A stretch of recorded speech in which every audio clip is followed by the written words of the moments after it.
lagi dengan Ibu Hera di sini yang cetar membahenol, cantik sejagat raya dan tiada duanya. Hari ini Ibu akan mengajarkan materi tentang menganalisis peluang usaha. Ya, ini biodata Ibu ya. Ibu di pengajar di sini di SMK Negeri 1 Cirebon. Ibu mengajar PKK. Rumah Ibu di Cirebon juga dekat di sini ya. Ya, tujuan pembelajaran hari ini adalah kalian setelah mendengarkan materi Ibu diharapkan kalian bisa memahami konsep dasar peluang usaha, memahami cara pemanfaatan peluang usaha, kemudian memahami sumber peluang usaha, menerapkan metode-metode analisis peluang usaha secara sederhana. Kemudian kalian bisa menentukan peluang usaha yang dapat dilaksanakan, dan terakhir kalian dapat mempresentasikan hasil analisis peluang usaha di depan kelas ya. Selanjutnya ya. Sebelum materi, Ibu minta kalian perhatikan gambar di depan. Ya, di sini ada beberapa gambar kuda ya. How many horse in this picture? Should find 7. Ya, kalian temukan 7 gambar kuda di gambar ini. Dan silakan kalian buat kesimpulan dari gambar ini dan apa hubungannya gambar-gambar ini dengan materi yang akan kita bahas, yaitu menganalisis peluang usaha. I give you 1 minute. Okay, I think enough for 1 minute. Ya. Dari gambar tersebut apa kesimpulannya dan apa hubungannya gambar-gambar tersebut dengan materi menganalisis peluang usaha? 1. Peluang usaha dapat diibaratkan atau dianalogikan dengan gambar-gambar tersebut ya, dengan kuda-kuda tadi.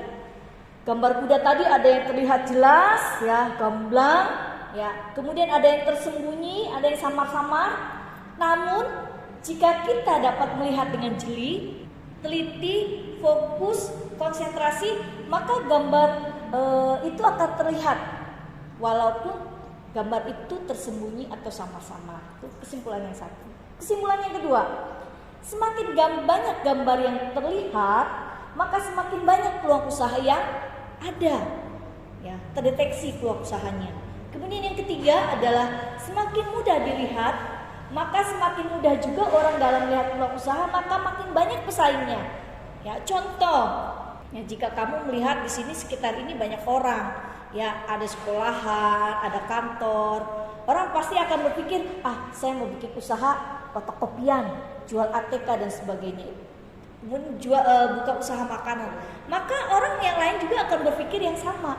Maka otomatis kalau semua orang melakukan hal yang sama tadi, ya pesaingnya akan banyak. Kemudian yang keempat adalah semakin sulit menemukan gambar tersebut, maka akan sedikit orang yang akan menyadari adanya peluang usaha dan otomatis semakin sedikit pesaingnya. Kemudian yang kelima, silakan kalian menambahkan kesimpulan apa lagi, tulis kolom di komentar ya. Jangan lupa. Sebelumnya jangan lupa like, subscribe, comment, and share. Sekarang definisi. Apa itu peluang usaha? Ada yang mengatakan bahwa peluang itu adalah emas ya. Biasanya orang mengatakan kesempatan itu tidak ada datang 2 kali. Maka harus digunakan kesempatan itu dengan sebaik-baiknya. Oke, apa itu peluang usaha? Peluang usaha adalah kesempatan yang dimiliki oleh seseorang untuk mencapai tujuan. Tujuannya apa? Bisa itu keuntungan, bisa berbentuk uang, bisa bentuk kekayaan. Dengan cara melakukan usaha yang memanfaatkan berbagai sumber daya yang dimiliki. Kemudian definisi yang kedua adalah kesempatan yang bila digunakan dengan sebaik-baiknya akan memperoleh keuntungan melalui kegiatan bisnis. Itulah definisi peluang usaha. Banyak ya definisi menurut para ahli.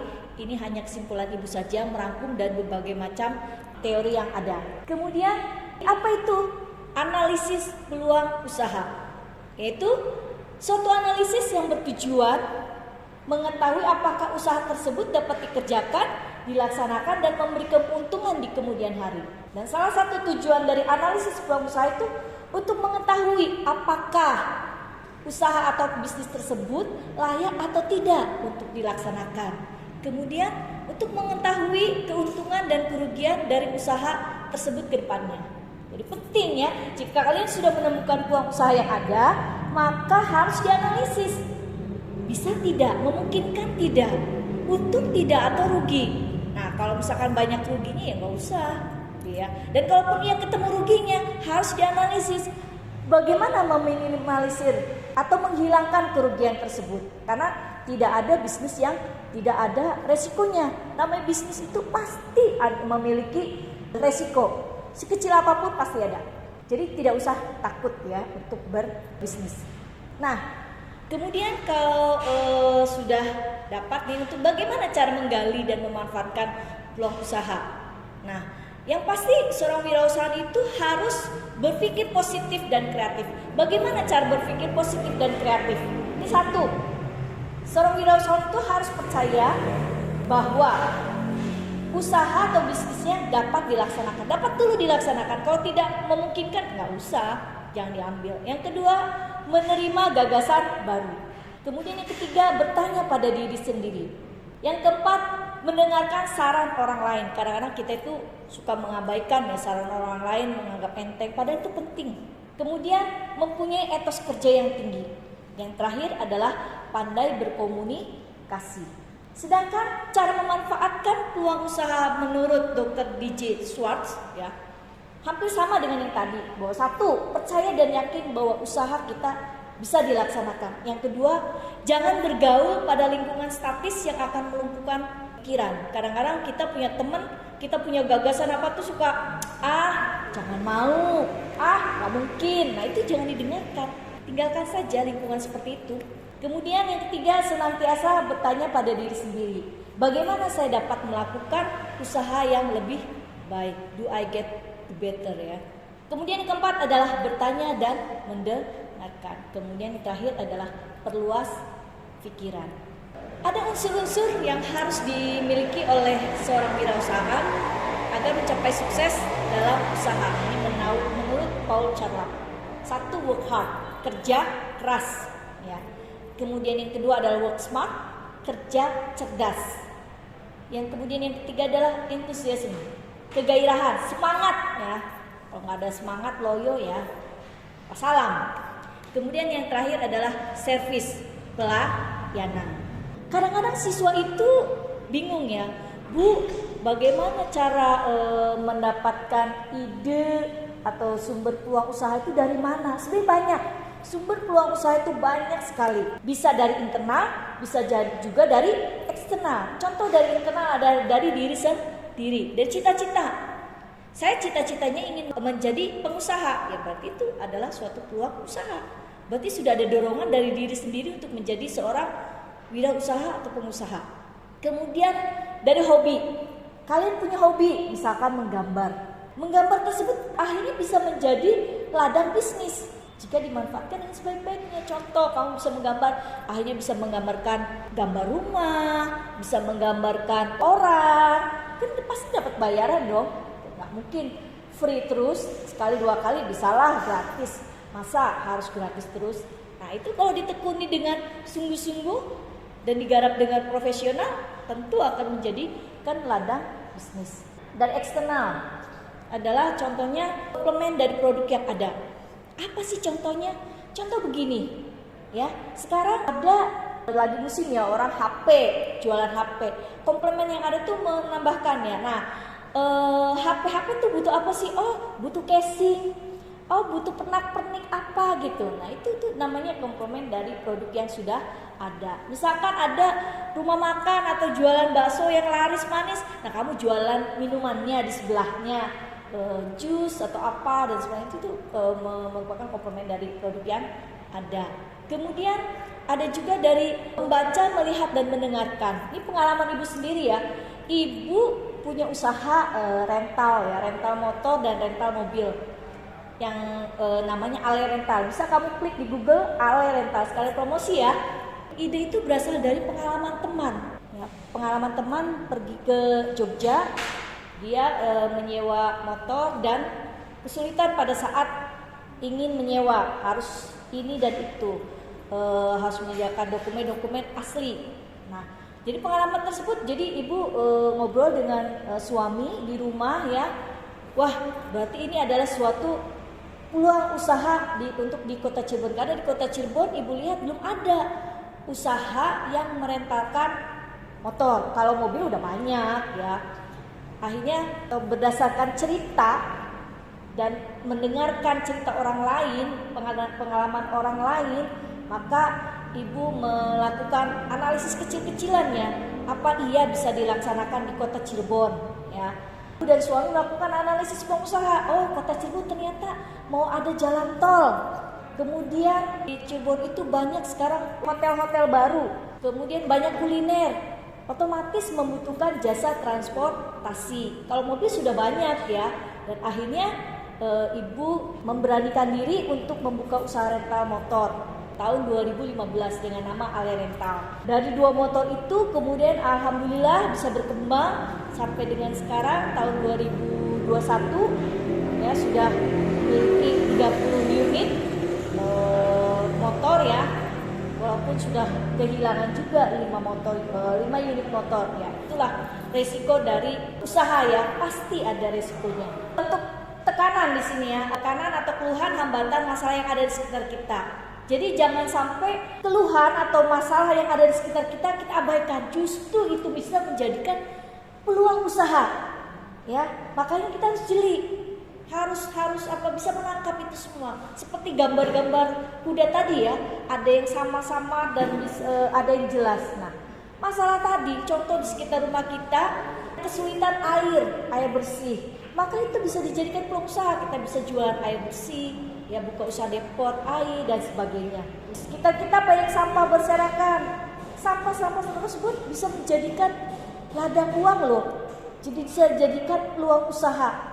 Tidak sedikit orang menjadi miliarder gara-gara sampah. Oke, itu di sini banyak ya sumber-sumber peluang usaha lainnya. Tidak mungkin ibu jelaskan satu persatu ya. Bisa nanti tanya langsung. Ada beberapa metode analisis peluang usaha. Ada 5 ya. Ibu sudah merangkum ada 5. Namun nanti kalian fokus kepada nomor 1 saja. Yang pertama adalah analisis SWOT. Kemudian yang kedua adalah analisis 5W dan 1H. Kemudian yang ketiga adalah studi kelayakan usaha. Keempat, analisis berdasarkan jenis produk atau jasa. Yang kelima adalah analisis berdasarkan minat dan daya beli konsumen. Analisis SWOT. SWOT itu singkatannya dari strength, weakness, opportunity, dan threat. Analisis SWOT kita bagi 2, yaitu internal atau dari dalam dan eksternal dari luar. Internal itu yaitu apa yang ada di dalam diri kita, ada dari dalam perusahaan, yaitu apa itu kekuatannya, apa itu kelemahannya. Sedangkan eksternalnya yaitu opportunity, peluang, dan threat, ancaman. Kita bahas yang internal dulu ya, strength dan weakness. Kita kalau kesulitan, bayangkan diri kita dulu. Dari dalam diri kita, apa kelebihan kita, apa kekurangan kita. Misalkan kayak ibu nih, ibu kelebihannya Pak, cantik misalkan ya. Semua orang sudah tahu ya. Sini sudah tidak meragukan lagi kecantikan ibu ya tadi, sejagat raya dan tiada duanya.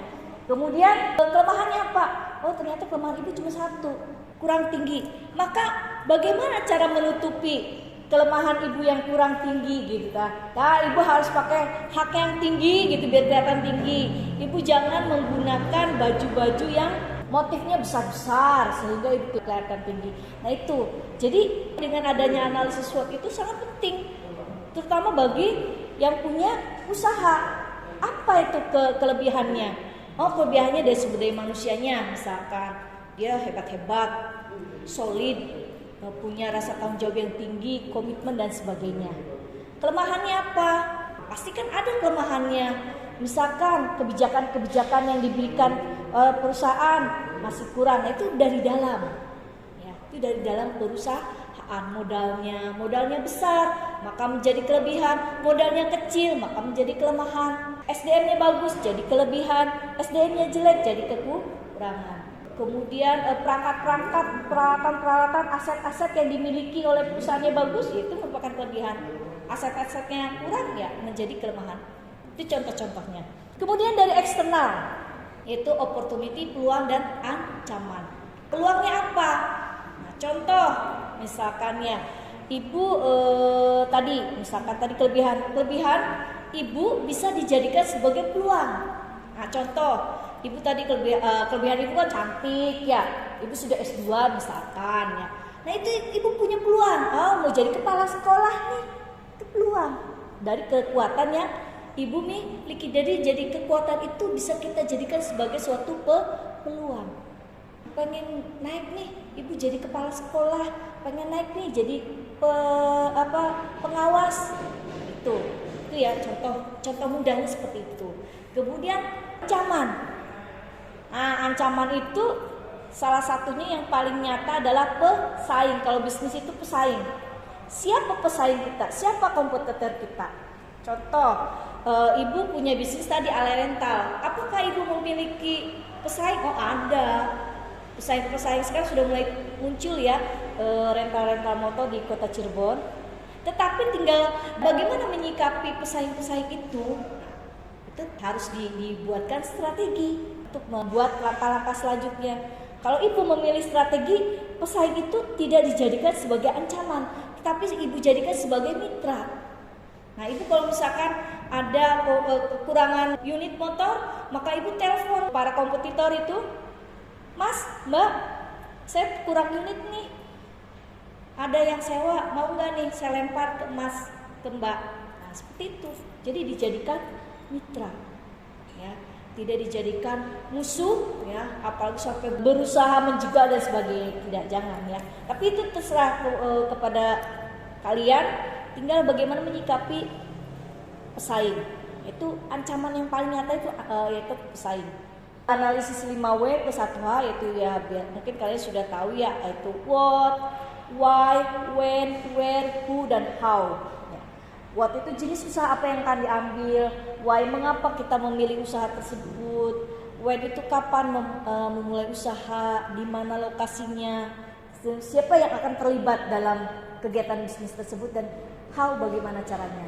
Ya, ibu pada saat ingin membuka usaha Ale Rental itu melakukan analisis SWOT ya, dengan melakukan tadi analisis kota Cirebon bagaimana tadi, akan dibangun jalan tol, banyak pembangunan hotel di Cirebon, banyak makanan-makanan khas Cirebon yang terkenal, maka bisa dijadikan wisata kuliner. Maka ibu tadi terbentuklah, banyak masyarakat pasti membutuhkan jasa transportasi. Kemudian jalur transportasi kereta api juga diperbanyak ya, yang melalui kota Cirebon. Ya, jadi sehingga itu jadikan peluang, ya, peluang untuk memudahkan ibu dalam membuka bisnis. Berarti banyak pendatang yang datang ke kota Cirebon.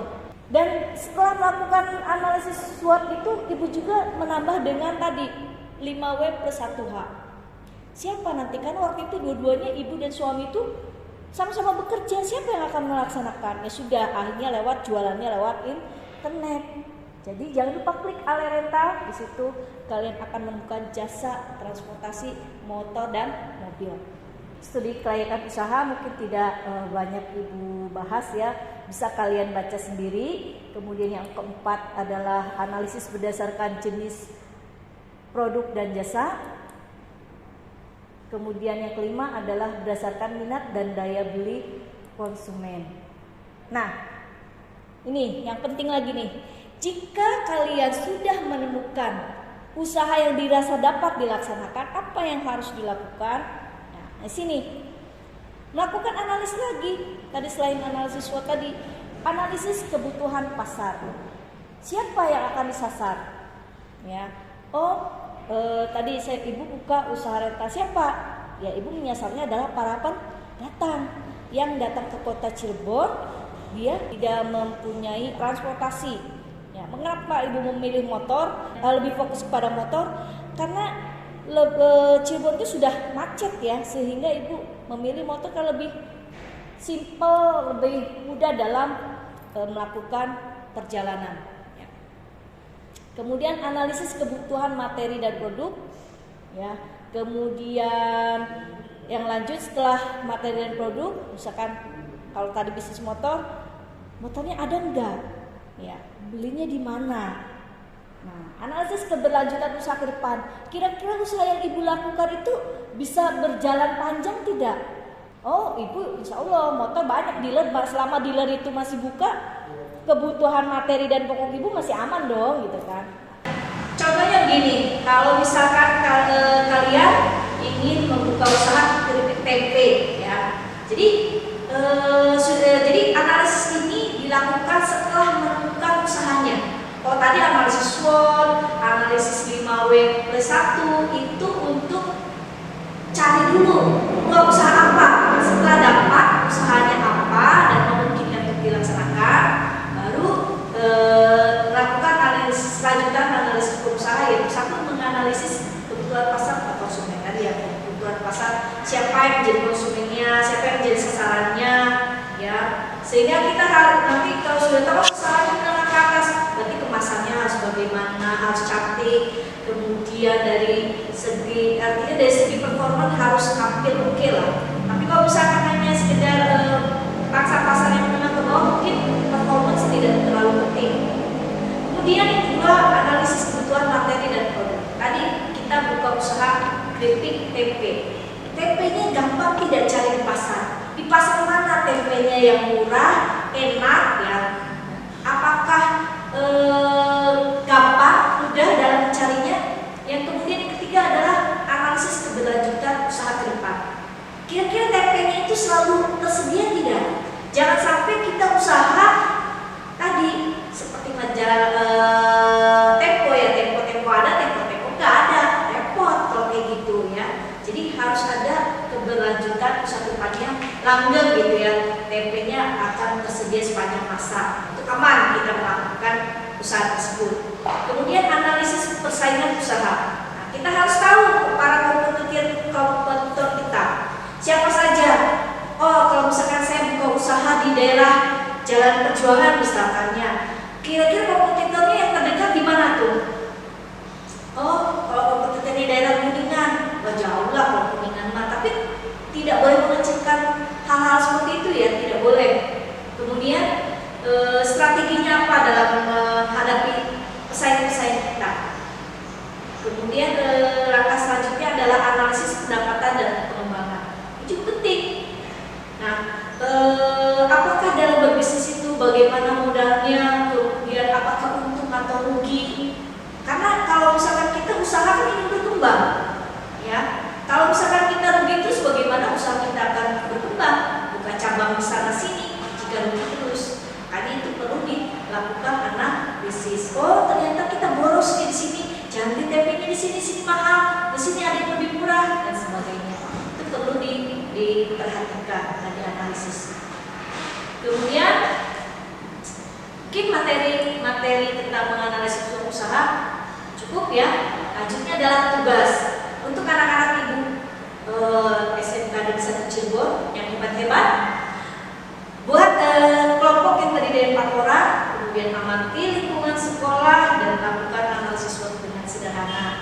Buat draftnya, silakan baca di sini ya untuk lebih jelasnya.